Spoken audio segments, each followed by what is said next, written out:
it's hard to believe that 25 years have passed. I wish you could figure out a way to slow it down a little, Doctor. Well, I'm about to do that because for at least 5 minutes. As Jonathan said, in 1983, over the period of 8 sessions, I interviewed President Nixon in New York, and he knew that what we talked about as the obituary questions, how do you want to be remembered and what do you think is your legacy, which was not the way his mind worked.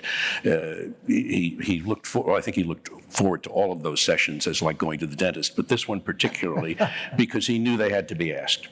So we just have a brief clip from the end of the 7th of 8 sessions. The 8th one was just a cleanup. So this was really the last session, and I waited until the very end to ask him these questions. And as you'll see, I pushed him a bit too far at the end. But at any rate, before we remember him, this is how he thought he would be remembered. How do you think how would you like to be remembered in history? Henry Kissinger said before I left office that he thought history would treat me kindly. No, Henry Kissinger said before I left office that he thought history would rate me as a great president. And my response was that it depended on who wrote the history. A man cannot sit on his own jury. However, if I were to be presenting the case before the jury of history, I think this is what I would say.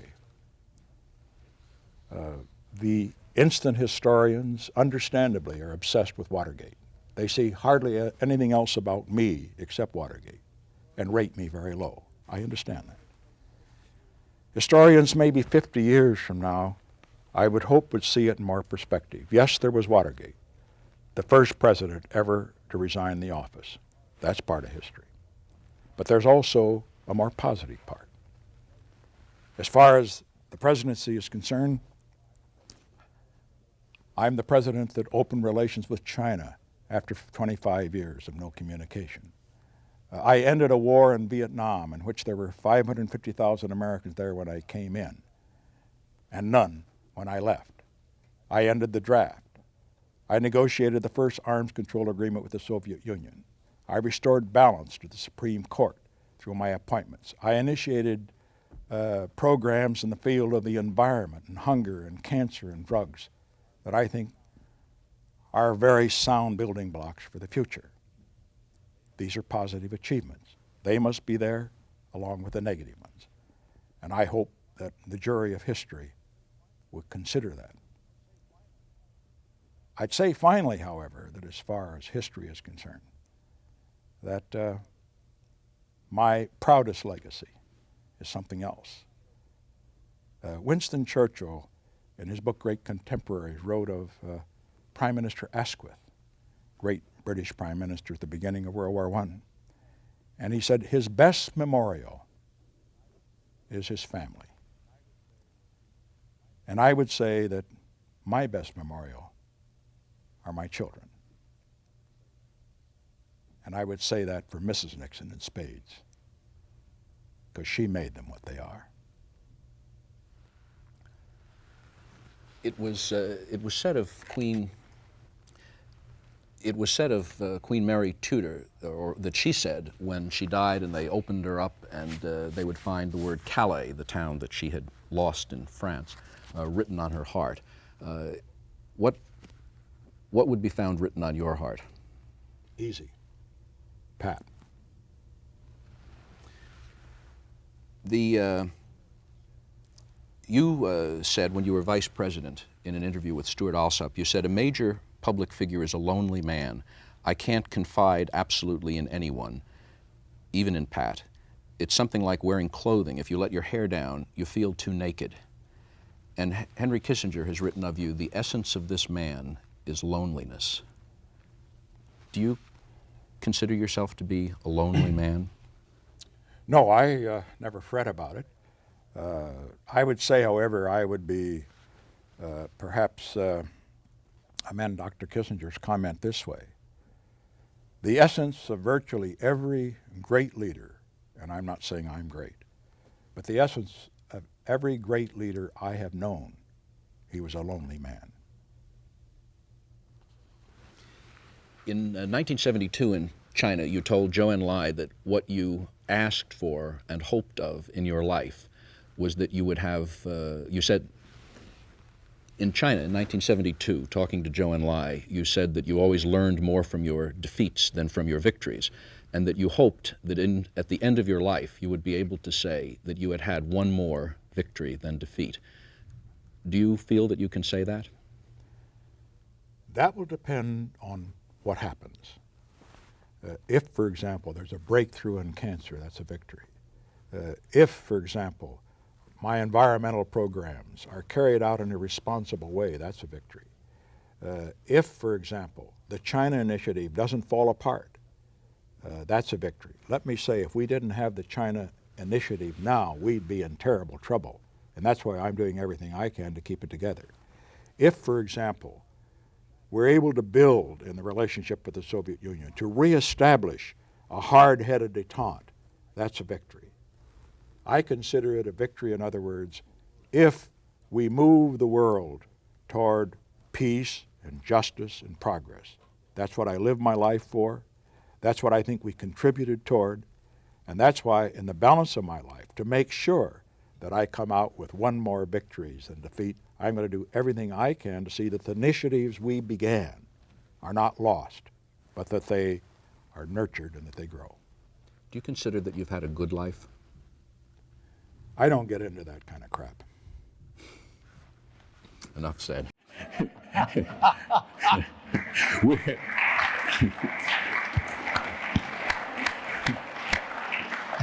We're about to wallow in that crap for about 3/4 of an hour, followed by Q&A. So it is 25 years ago, that sad and memorable rainy day until the sun suddenly broke out during the actual service in front of the birthplace. What are your memories of that day? Well, it was a sad day and started, as you accurately recall it, a gloomy day. And then, just in time for the ceremony, the clouds parted, the sun shone through a little bit, at least the rain stopped. And it was, as one might expect it, at any funeral,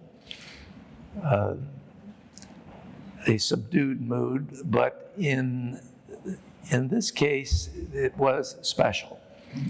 There was almost a palpable feeling in the crowd that I thought was visible, and I've seen some of the film since, that this was an historic occasion. This was a man who had achieved remarkable things. He had striven like few in history. He had come back from a defeat.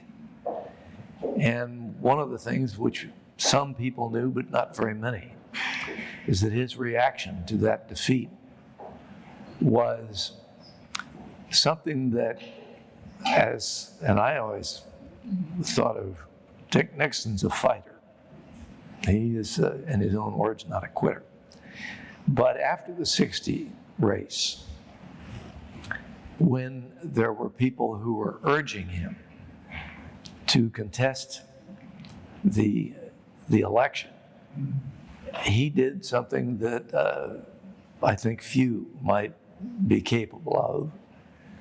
And it said, to me, it spoke volumes about this man, that whatever his ambition and whatever his reasons for wanting to be president, he thought that there was an obligation on the part of anyone who sought that office to not leave the contest with a contest that would inevitably be not just disruptive, but perhaps provoke what he accurately thought of would be a constitutional crisis. And I only wish to God that there were people serving in the Congress of the United States today who were capable of that kind of magnanimity and that kind of concern for the future of their nation.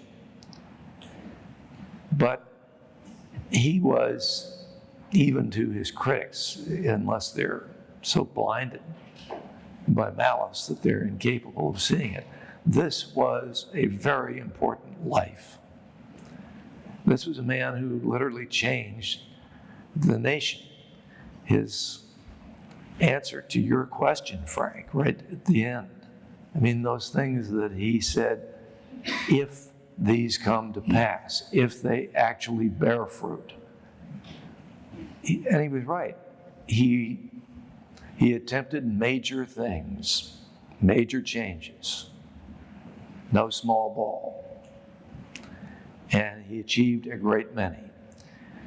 What I think he knew, because he was a realist, he could not escape the reality that time goes on, and if you are fortunate enough to serve, it's part of a continuum. There will be people who come after, some who will improve on what you've begun, some who will fulfill the ambitions that he held. I mean, the concern he had about the number of people falling to cancer, but so many things. This was not just a feel-good exercise for someone who took minor but popular steps. And so I think that my feelings were probably shared in large measure by many of the people in that audience that day. They knew that this important figure had in many ways already changed the world and had begun things that, if fulfilled, would take it further towards being a better world.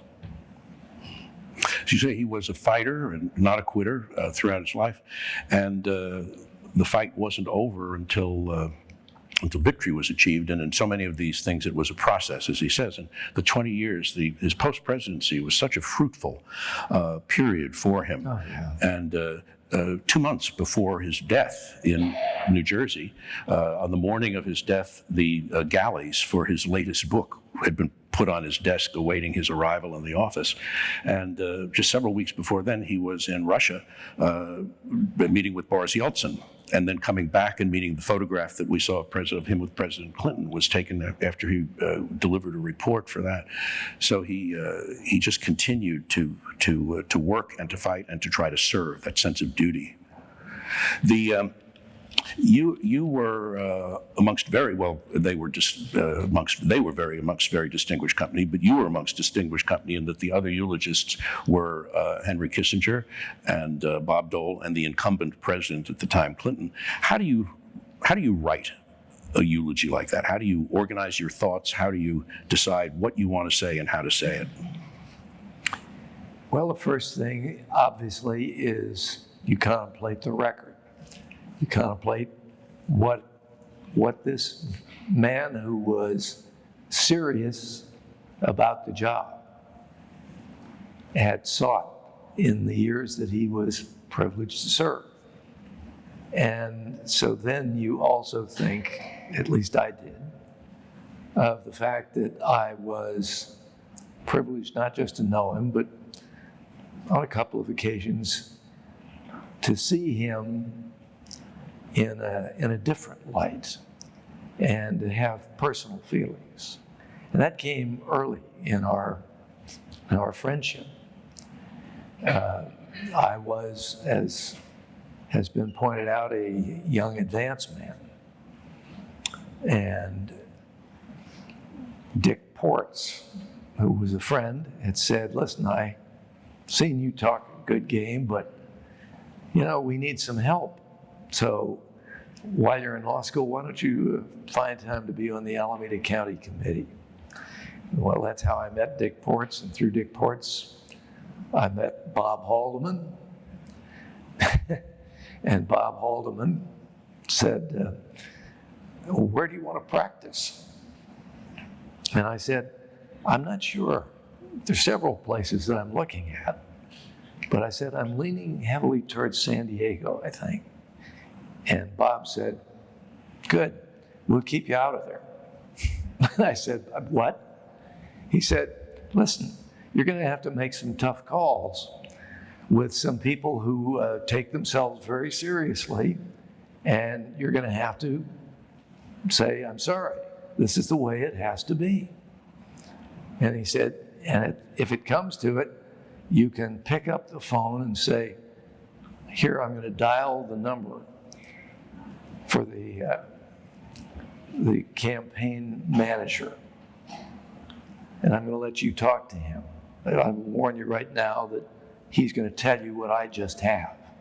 And in fact, he's told me, if they can't do it that way, then we won't do it at all.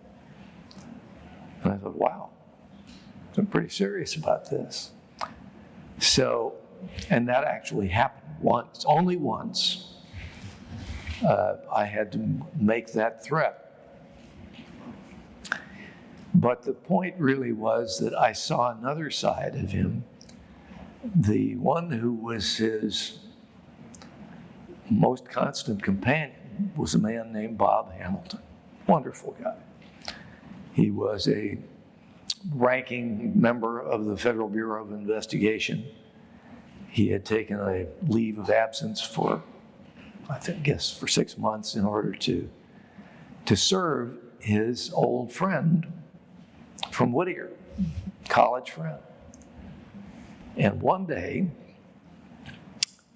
something went wrong, and there was some major unhappiness on the part of the candidate, the vice president, and they were good enough friends so that they exchanged some fairly heated comments.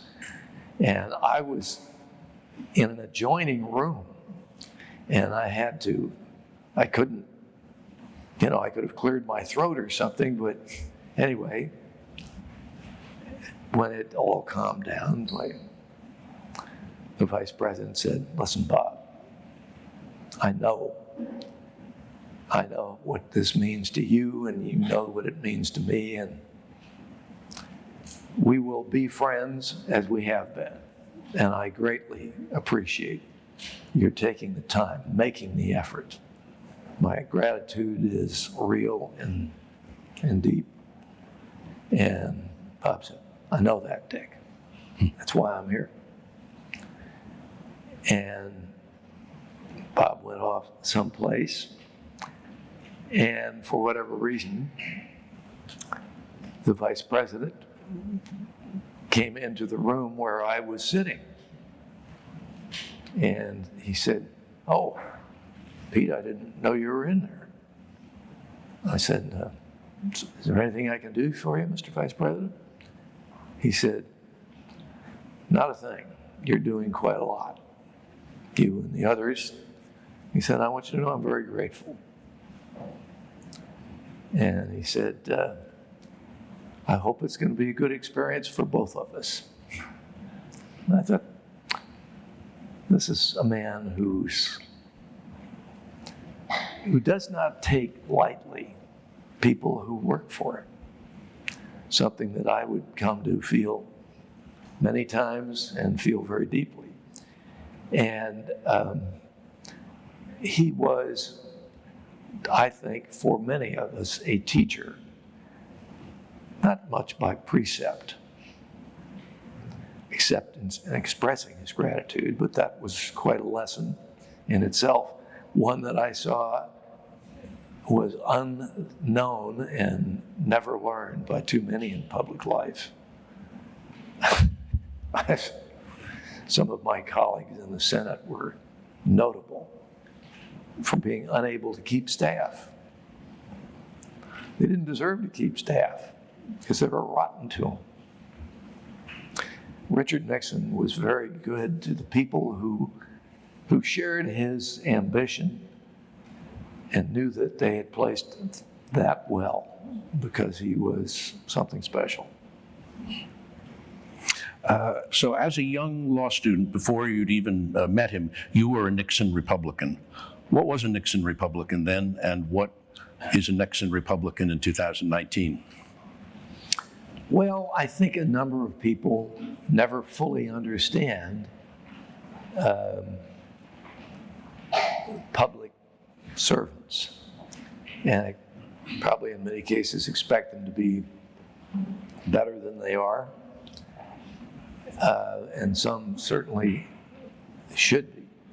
But the thing that I found interesting is that if you were to look at people and grade them or interpret them by not so much what they said, that's part of the job, obviously, certainly during campaigning, but by what they actually attempt. I mean, again, the agenda that he had was not a lightweight agenda. It shouldn't be for the President of the United States. But he was, when he was running mate to President Eisenhower, I think he always exerted, I think, on people who were listening and giving him the attention that serious people deserve. He was someone who really wanted to be a conservative do-gooder. And he was a conservative in far more than most people realized. He was a student of history. He was a student of American history, certainly, and of all the sad things that has befallen this country is that the young people growing up in it today, to quote David McCullough, intelligent young Americans can grow up today, they can graduate from high school, college, even graduate school, in total abysmal ignorance of their own history. And it's not their fault. It is the fault of the public school system and higher education as well. But Dick Nixon understood the Constitution. He understood the world. He understood that the world would be a better place only if America were as strong as it needed to be to deal with threats to freedom that had implications, if not immediately, pretty clear implications for the future of freedom everywhere. And certainly no one, or no nation, and certainly not after World War II, was close to being the superpower that the United States was, not just militarily, but economically. And in terms of, by its example, of letting free market economies prosper, become a model for other nations. And he took America very seriously, and he made that clear, I think, very early on. He was a serious young man in Congress. And it wasn't just because he achieved instant deserved fame from his pressure that produced the Alger Hiss revelations, but he was someone to be respected because he had high ambitions, not just for himself, but for this nation. The kitchen debate with Khrushchev, made that clear. You knew that both the Nixons, President and Mrs. Nixon, or Nixon and Mrs. Nixon, for decades, beginning in, as you say, in 1962. Just to sort of bookend that relationship, do you remember the first time you met him or the last time you met him? The last time you saw him? The last time I saw him was after one of those remarkable performances that he gave, where he could stand up with a microphone in front of him, no podium, just the stand-up mic, and take his audience on a round-the-world trip, a roundup of issues. And it was extraordinary, and I was privileged to experience that about 3 or 4 times. And each time, I marveled at not just how knowledgeable he was, but on his ability to articulate in very clear, concise ways what was important in all of these places that he places that he visited, and the people with whom he had these exchanges. He was a tough guy. He was tough-minded, a realist. And I always thought that the phrase détente maybe was not the best choice, because I don't think it really displayed that hard-headed realism, which gave him the ability to go with confidence and open the door to China and to a new era in international relations. And thank God he was hard-headed. And he was also, as I think he demonstrated with the ultimate magnanimity that he displayed after the '60 election, but he constantly wanted to do what was the right thing in terms of the people of this country and for the people of the world. And he took very seriously what was happening and was not capable of ignoring what other leaders have. And I think that when he went to China,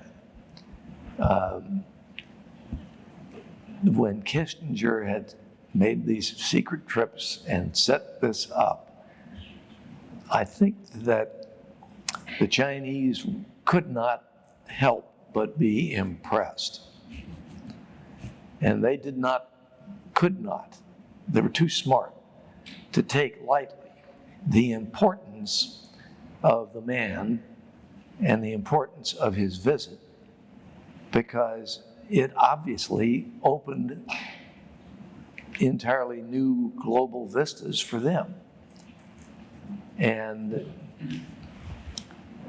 I think we were fortunate that Mao finally disappeared and was replaced by Deng Xiaoping, who was, I think, like Richard Nixon, a realist and someone who was serious about his country and who looked, I think, to be able to be forthright. I mean, to be able to engage in hard bargaining and say things that were going to require negotiation. That is a skill. It is something that not every supposed leader possesses. And I think we were very, very fortunate. And not everything that you try is going to succeed. But if you make a genuine effort, and it's a solid effort, and somebody else improves upon it, then you have performed admirably. I think Clinton had that admiration for Richard Nixon. I think the eulogy that he gave, which followed mine, was a recognition of that. And it was an admonition to Nixon critics, to people who could not see past the flaw. And I must say that I thought better of Bill Clinton on that day than almost any that followed. You, in your eulogy, apropos the opening to China and détente with Russia, which I think, and he thought, was misunderstood by a lot of people, was welcomed for some of the wrong reasons. And in your eulogy, I thought you gave a real insight. You said of him that he was someone willing to sit down and work with people who we didn't want as enemies, though they were not our friends. And that I think was the key to the opening to China. And what about the first time you met him? The first time Actually met. He was vice president, and he had come to California after achieving some pretty heady victories. But the first time that I really had an opportunity to see him in action was when he had decided that he was going to be a candidate for governor. And I liked him. I was bitterly disappointed that he did not win in '60. When Dick Ports said, we're going to need some advancement, and said, I think you'd make a pretty good one. And we didn't have too many. We started out with about 3. That grew to about 6, and then toward the end, it picked up. But he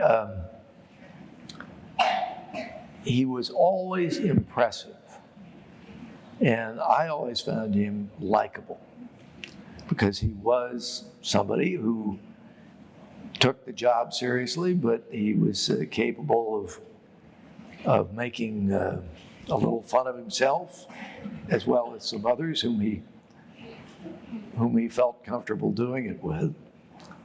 I remember one time after I was governor, he was not out here, but he was on the phone, and I was attending a state central committee meeting, the Republican Party meeting.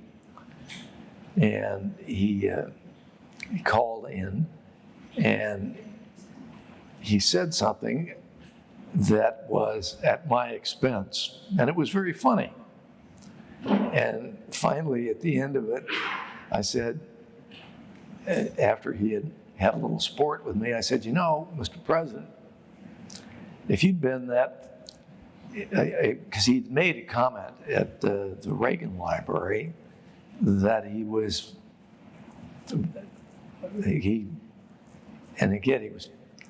poking a little gentle fun, but not too much. He said, well, I see that my friend Pete Wilson is here, and he said I admire him because I can never become governor. So anyway, I remembered that. But when he had made a little sport, I said, you know, Mr. President, if you'd been that funny when you were running, you would have been governor. And he laughed. In your eulogy, you mentioned, you gave an example of his humor, which is not generally seen as one of his strongest suits, but he did have a sense of humor, and he could make a joke. Yeah. Yes, This was the signing of the revenue sharing bill in front of Independence Hall in Philadelphia in October of '72. Yeah, absolutely. Wonderful setting. And whoever had the idea to sign it there rather than in the Rose Garden made great good sense. Yeah, Independence Hall. And the whole theme of revenue sharing was to return to the taxpayers who had local needs like police and fire adequate resources to do it, and not preempt to the point where they were shortchanged because of the federal needs. So revenue sharing was a returning to local governments the ability to participate in the revenues that their taxpayers, their local taxpayers as well as federal. And you're now, at this point, you are the mayor of San Diego. I was the mayor of San Diego, sitting next to the Democratic mayor of Houston, Louis Welch, and we became co-chairs of the successful 68 campaign. We became co-chairs of local government officials for Nixon. And Louis was a Texan, proud Democrat, who'd gotten a little less proud of being a Democrat, and was willing and able and did cross the aisle in that campaign. But here we were at Independence Hall, and I made the smart wisecrack that I'd been watching the clock, and that according to the legislation, this was already law. And I asked the president whether or not we, in fact, were going to be paid interest on our money that was sitting there in the federal deposits. And I can't remember exactly what it was, but he said something to the effect of, be grateful and not too much of a smartass. I think it was be quiet and be grateful. In your eulogy, you also mentioned his personal generosity as being a quality that you and that not too many got to see. And you gave the example of his concern while you were working for him, his concern for your political and advice for your political future. Yeah, and I was much touched by that. He came out to be the headliner at another state party convention, this one in San Francisco. And Bob Finch and Herb Klein called me one day. I was in San Diego practicing law, and he said, or they both said, the boss is going to be in need of somebody in the coming 2 years to be kind of his personal manager, the one who keeps him on schedule and who is essentially a gatekeeper. And I said, yeah. And they said, well, we were thinking that you would be good in that job. You know him, and he knows you, and there is some mutual respect there, and he will listen to you when you say, hey, come on, Mr. Vice President, we got to end this and get on to the next one. Or just, this is not going to be worth your time. And we shouldn't have. Well, I was pretty much intrigued by that prospect. And so Bob said, well, he's going to be coming out here to do this speech for the state party in San Francisco at their convention. But before that, he's going to be down here in Los Angeles.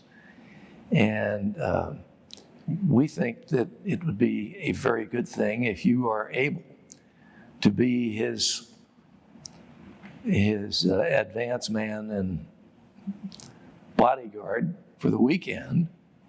If you could meet with him, he'll be on a United flight from Los Angeles up to San Francisco on Friday night. And if you can, he would like very much for you to be on the plane with him. So that happened. And I was seated there next to him. And we talked about different things. And then he said, by the way, he said, Herb tells me that you are thinking of running for office yourself. Is that true? And I said, yes, sir, it is. And he said, well, tell me about it. Said, what's the district? What's the registration? What do you think? And so I answered all of his questions, and of course he asked all the right questions. And he finally started to smile, big grin, and he said, well, he said, you know, I'd love to have you with me, but I think maybe you better do this. I think you better try it and get it out of your system. He said, because, you know, if you win, and he said, I think from what you're telling me, you've got a pretty good chance. But he said, if you don't do it, if you don't at least try it, someday you're going to say, damn it, I wish I'd done that. He said, I think you better try it. He said, good luck. And he was always very encouraging. He was very truthful and frank, but he was genuinely encouraging. And I was touched that someone who was in need of that kind of a personal manager, somebody that he could trust, said, no, you better do this thing for yourself. You were given a signal honor not only of eulogizing President Nixon, but 11 months earlier in June of 1993, eulogizing Mrs. Nixon. And you knew both of them, and you got to observe this formidable team, the Dick and Pat team. And recently she's beginning to get the recognition that is her due. But how did you prepare for writing and delivering her eulogy, and how do you remember her? Well, I remember her with great affection and with great respect, very much like the president. She was someone who was very kind to the people who worked for them and very, very concerned about them, thoughtful. And during the campaign for governor, she made a number of appearances with him, but she made a great many by herself. And she tended to go to a lot of events where there were young people. And one, toward the end of the campaign, was at Los Angeles Community College. And it was in the early evening, but it was not a day event, and we were a little bit concerned because the campus had a number of staircases that we were going to have to traverse. In fact, we tried to avoid them. But anyway, as we were walking down a staircase, I said to her, I said, Mrs. Nixon, don't you want to take the other side? And there's a railing there. And she said, well, thank you, that's very thoughtful. And all of a sudden, she no sooner said that, she turned to me and her heel caught on one of the steps. And she started to fall. And I just reached out and grabbed her. I mean, it put my arms around her.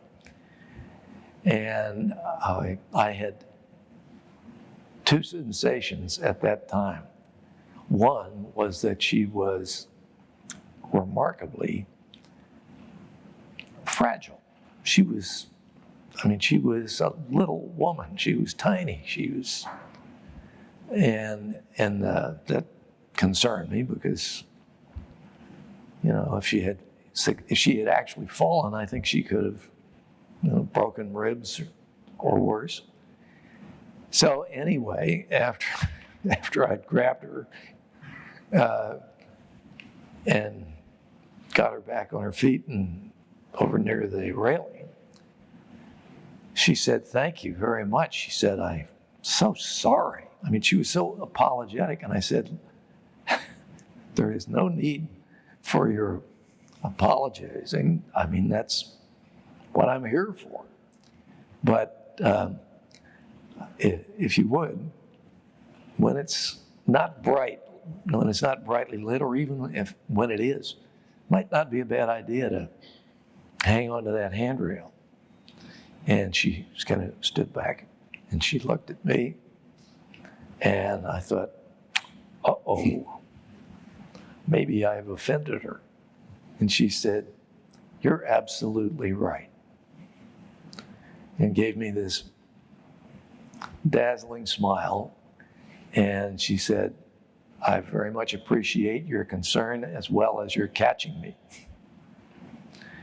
And I thought, this is really a lovely woman. And I'd heard her give some speeches, and she was quite impressive. But she also conveyed a warmth. I mean, I think the kids who came as skeptics, if they were not hopeless, had to be impressed with the fact that she was not only articulate, but that she projected a sense of being concerned with their well-being. And I think she was. She was an extraordinarily thoughtful woman in both senses of the word. And, as I look back, and I have many times, and certainly did when she fell ill and then passed away, they were remarkably well paired. Because she not only was supportive of him, but she had long since earned his respect and gratitude. And it showed. It showed. He knew, I think, how lucky he was. And then, at the funeral, he was inconsolable. I mean, tough guy, yes. But, wow. Even watching that on, if you were there, it's memorable. Even watching it on video today, his... Listen, I have watched it. Yeah. And brings me to tears, because he was, poor man, I mean, God, he was truly inconsolable for a time. Today is Earth Day, and the first Earth Day took place in the Nixon administration, and of course his environmental accomplishments are beginning to be, or are recognized. The Sierra Club now lists the main presidential stewards of the environment as Theodore Roosevelt, Franklin Roosevelt, Richard Nixon, and Jimmy Carter for their records. Thinking about, and a number, so certainly what he did in that area is relevant today. And there are so many areas today in which things that he did 50 years ago or during his presidency are still unfolding today and affecting the lives of people. If you're a volunteer, if you're in the military services, he created the all-volunteer army, all volunteer forces. And how is Richard Nixon relevant to people, especially to young people for whom he's history, and in some cases ancient history? Why should they be interested in and aware of and even grateful to Richard Nixon for what he did 50 years ago? Well, we've seen a great deal of concern properly expressed about the fact that not everybody in this country has had equal access to opportunity. And that has led to some excesses in the other direction, as we're seeing now in some of these unhappy reports about people trying to go to college. Richard Nixon was, and I'm always slightly amused when I think of it in the context of what is now being called white privilege. Richard Nixon was white, but he was not privileged in the sense that he was the child of privilege, the child of wealth. He would have said, yes, I was. I was privileged to be an American, privileged to live in this country where there is huge opportunity for people willing to work. And again, as I've said, I think he taught by his example more than direct precept. That if you worked hard, if you took seriously the opportunities that were given to you, you could go as far, in many cases, as your energy and willingness to work hard would take you. I mean, he believed it. He was living proof of it. And he was, I think, constantly aware that while you shouldn't substitute one set of victims of discrimination with a new set, which is unhappily what has happened in a lot of what was called affirmative action, it was nonetheless really important to the country that we increase opportunity for everybody. And that meant, of course, increasing opportunities for education. Education, historically, the upward ladder of mobility. And he believed in it. He was living proof that it was true. And for that reason, I think that he certainly never had the snobbishness that you found in an earlier generation, in law firms, on Wall Street. He was someone who judged people based upon their intelligence, their integrity, and their ability, their tenacity. And God knows he was living proof that tenacity pays.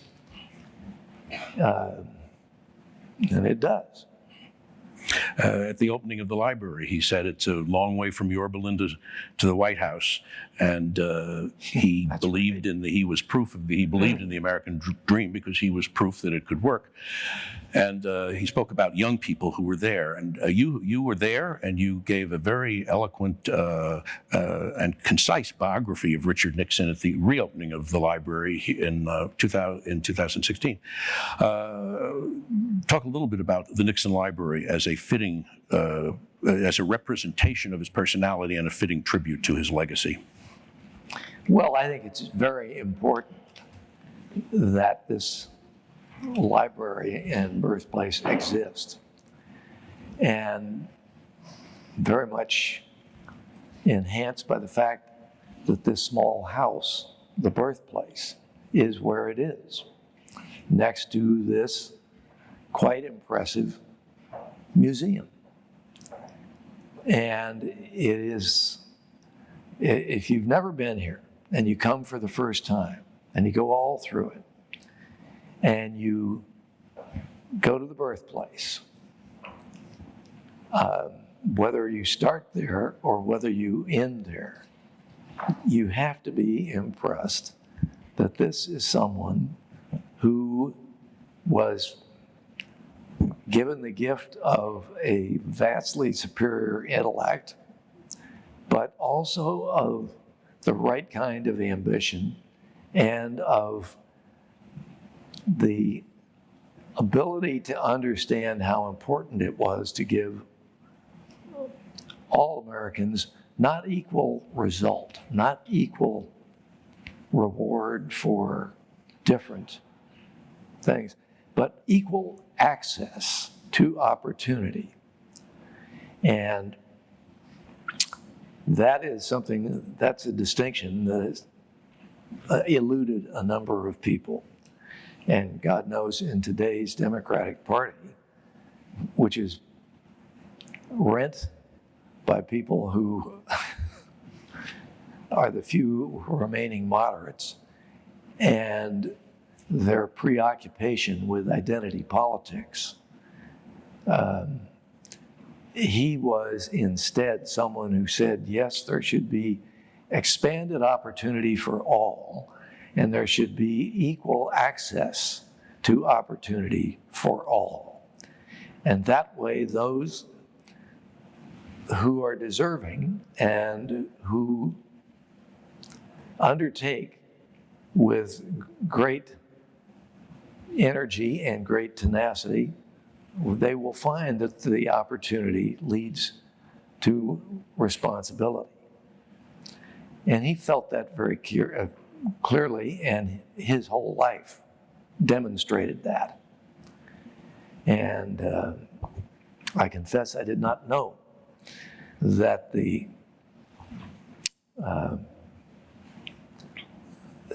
you just mentioned the Sierra Club. I did not realize that they had done that, and I'm impressed that they did, because he did create the Environmental Council and the legislation that created it, and that created the agency, came from Richard Nixon in his first term, and he was extraordinary. You pointed out that Title IX, but what I think is also true, and I suspect he'd do this, but that's no reason not to make steps forward, even though they may not be fulfilled as you hope they will be. And God knows, I think the the EPA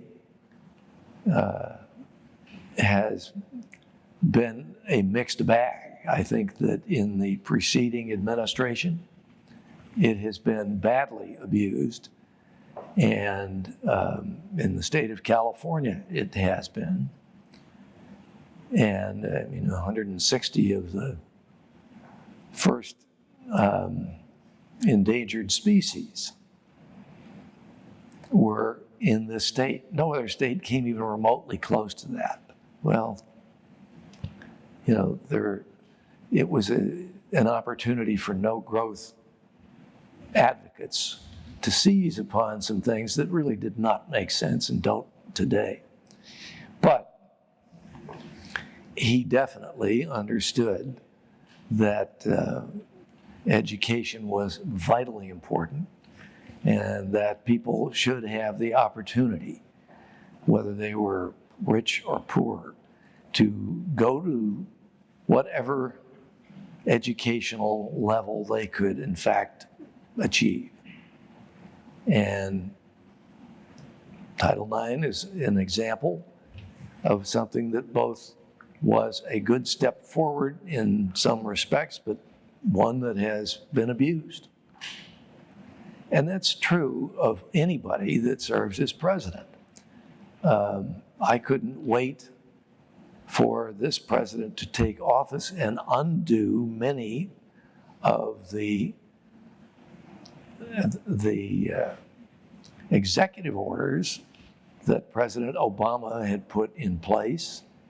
To me, one of the most important things in the U.S. Constitution is the doctrine of separation of powers. It was extraordinary that the founding fathers made that as strong as it is, but it's constantly in danger. And there are reasons to have a very strong executive and to assign powers commensurate with the responsibilities of that office. But when a president said, as President Obama did, well, I have a pen and a phone, and if Congress cannot do what I am asking them to do, I'll do it by executive order. That is an abuse of power. It's an abuse of the Constitution, and it should have been called out.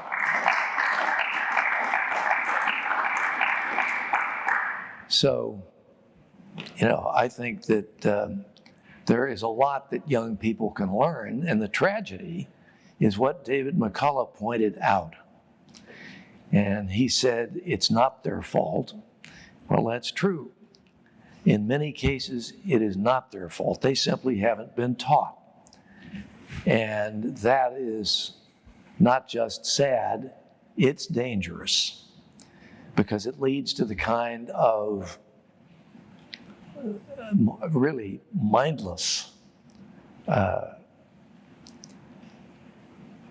ignoring of peril that led to the Second World War. I mean, God, there's only 20 years between the First and the Second World War. And it was perfectly obvious that we were not going to have peace in our time with Hitler and with the other Axis powers. Why not? Well, because they had already, in the case of Europe, overrun virtually all of Europe, other than so-called Vichy France.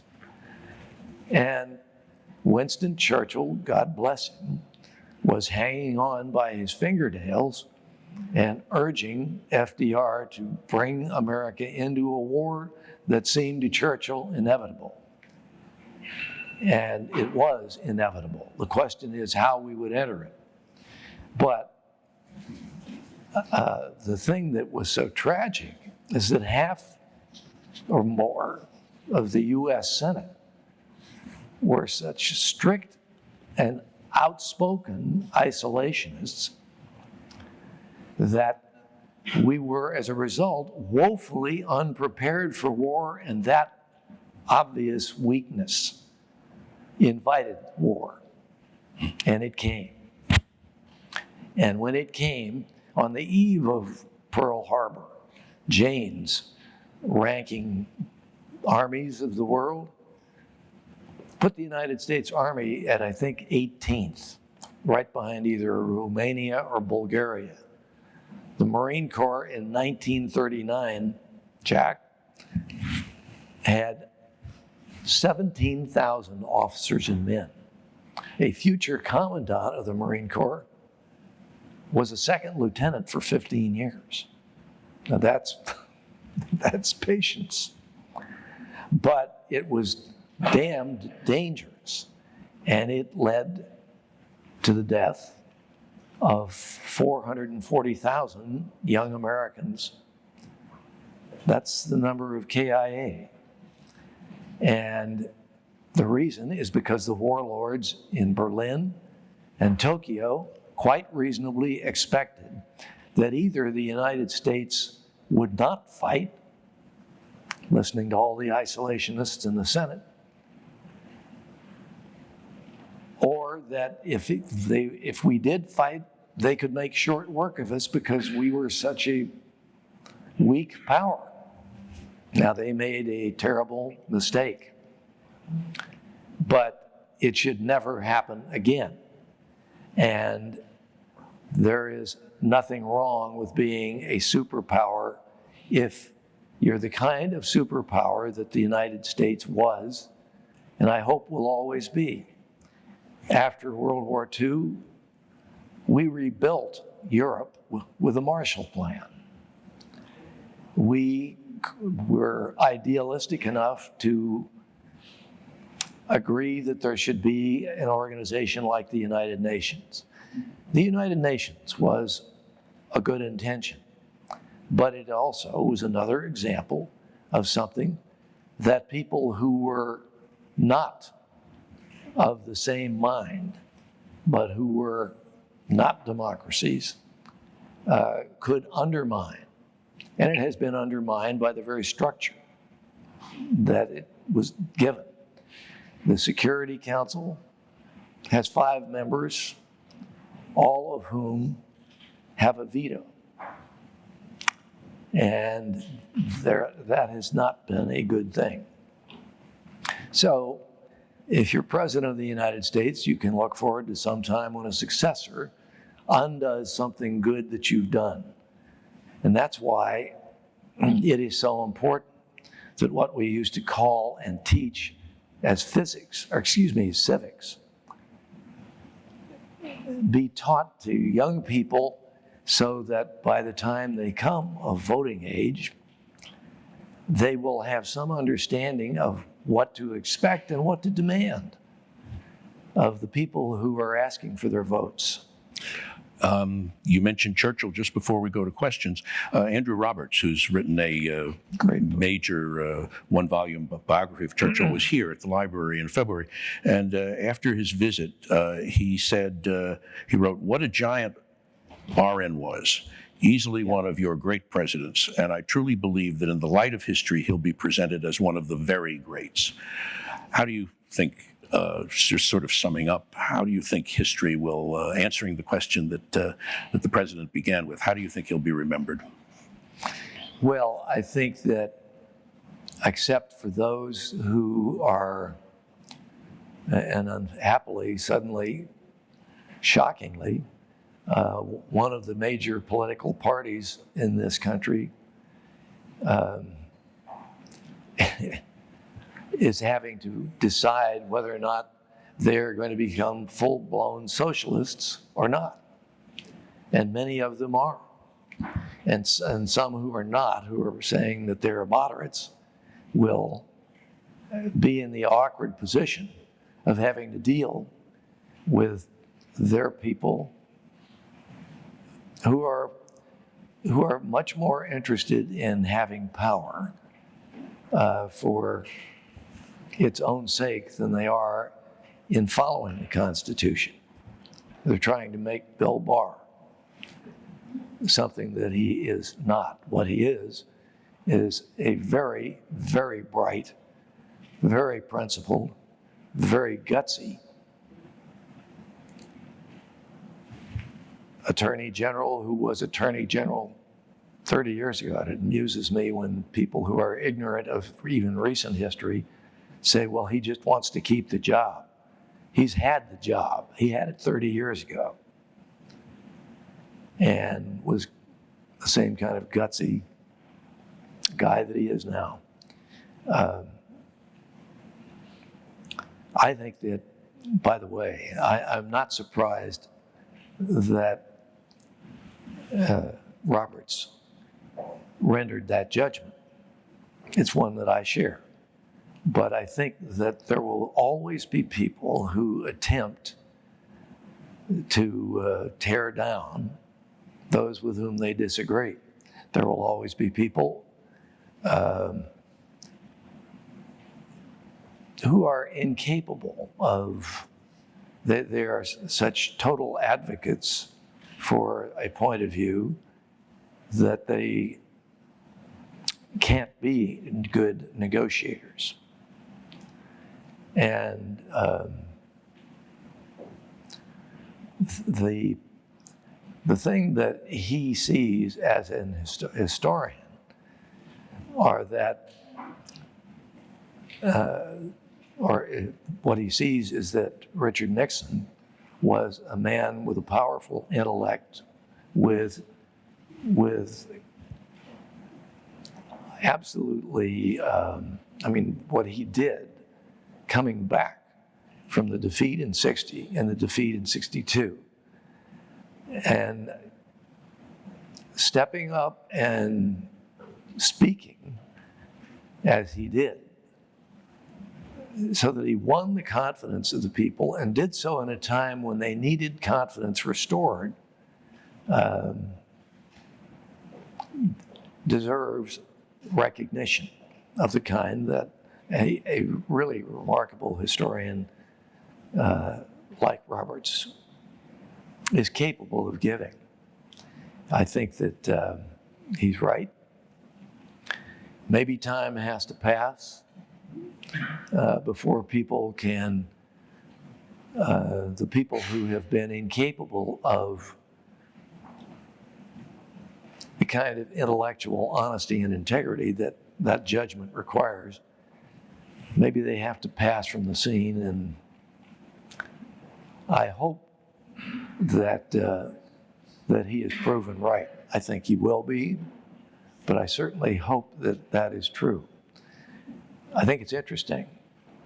Andrew Roberts was also recently in the pages of the Wall Street Journal with an op-ed about Brexit.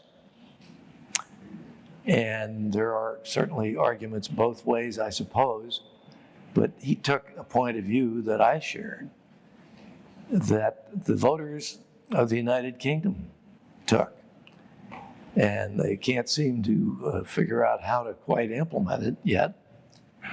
But I thought it was interesting because in his op-ed, he made the point, he said something to the effect, I'm not going to do it justice, but he said, certainly our American cousins would understand why so many in our nation do not wish to delegate to a foreign capital decisions that more rightly should be made in the British Parliament. I think he was right. I think a lot of Americans did feel that way. Rang a bell with me. And the world has shrunken greatly. So we are going to have to be strong. We are going to have to be what we have been, which is a model of intelligent and truly benevolent strength. The benevolence is admirable. It's what we are. The strength had better be admirable, or we can lose the opportunity to be a benevolent superpower, which is what Richard Nixon wanted us to be, what we should all want it to be. It's a small, small planet. And there are people on it who are not only not Democrats with a small d, but they are far from it. And when a nation puts itself in the hands of someone who has become a president for life, that's a sign that they are going to bear watching and the kind of tough-minded negotiation that has to be backed up by real strength and power. Otherwise, democracy and diplomacy become not only endangered, but diplomacy becomes without the credibility that we would hope peaceful nations would give to it. And that's a clear and present danger. Well, thank you for revisiting the library on 25th. Jonathan is going to take some questions. A couple questions. Thank you, Governor Wilson, for being here with us today. Comments are tremendous and really insightful. President Nixon opened up China famously 50 years ago. If you were to fast forward to today, clearly both the United States and China have benefited a great deal. You could argue China has really benefited a great deal. And now we are in a situation where we do have somewhat of a trade dispute, you could say. How do you think President Nixon would handle what's happening right now with the relationship with China? I think that he would instruct those who are charged with negotiating to drive a very hard bargain. And where, in fact, there needs to be change, and I have been most of my adult life a free market advocate. I believe in free markets, free market competition. I think it's brought this country greater prosperity and strength than any other in the world. But I would also say that I think that President Trump has been accurate in his observation that we have made some deals that were less beneficial than they should have been, that we have made some bad deals. I was for NAFTA, and it was an improvement, but it was not as good in some of the aspects as it should have been. Things change. So there comes a time when even something that was a good step forward needs to be renegotiated because it's no longer producing the results that led to its creation. And I think that we have been not only generous as a people, I mentioned the Marshall Plan. That's a notable example, but by no means the only one. Herbert Hoover, before anybody thought of him for much else, was the administrator of a similar program after World War I. And he was in Paris as the administrator of essentially a rescue mission of a Europe that had undergone a very divisive and destructive war. They had no idea what a truly destructive war could be, but they had one 20 years later.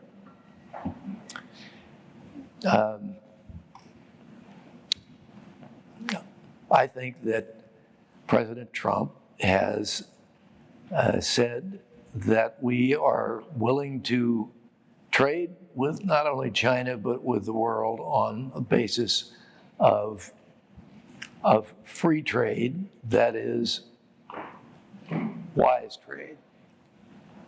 And that's exactly what we should do. That's the instruction that he should have given. It's the instruction I'm convinced that Richard Nixon would have believed was the right thing to do. We have a question right here. Thank you.